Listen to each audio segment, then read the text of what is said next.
వండినారు, కూరలు వండినారు, టేస్ట్ కొద్దిగా చేస్తే కూడా పిల్లలు సంతోషంగా తిన్నారు.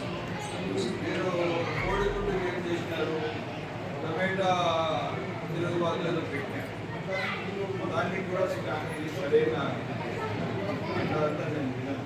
ఎందుకంటే మీ దగ్గర మొత్తము అన్నీ వాడినారు, కాకపోతే ఎవరు ఇక్కడ ఇన్ఛార్జ్, కుక్ ఇన్ఛార్జ్ ఎవరు చేయొద్దండి, పై వంట ఇన్ఛార్జ్ ఎవరు చూసుకోమ్మా. వంట టేస్ట్ లేదు తెలియకపోతే ఇప్పుడు మీరు ఏమేమి వండినారు చెప్పండి.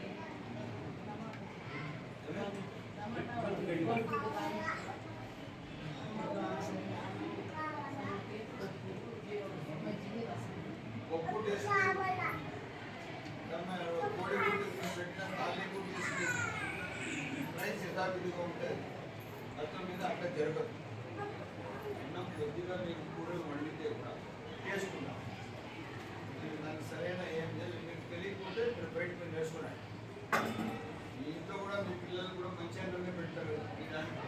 ఇక్కడ మీరు పెట్టే సరుకుల్లో ఎక్కడ తేడా లేదు, వండే దాంట్లో తేడా. అర్థమైందా? దానికి ఎట్లా మీరు వండాలో అట్లే వండాలి.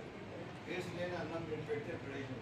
ఇంత కష్టపడి కూడా దాంట్లో అయితే అవి సీరియస్గా మెయింటైన్ చేయాలి. సరేనా?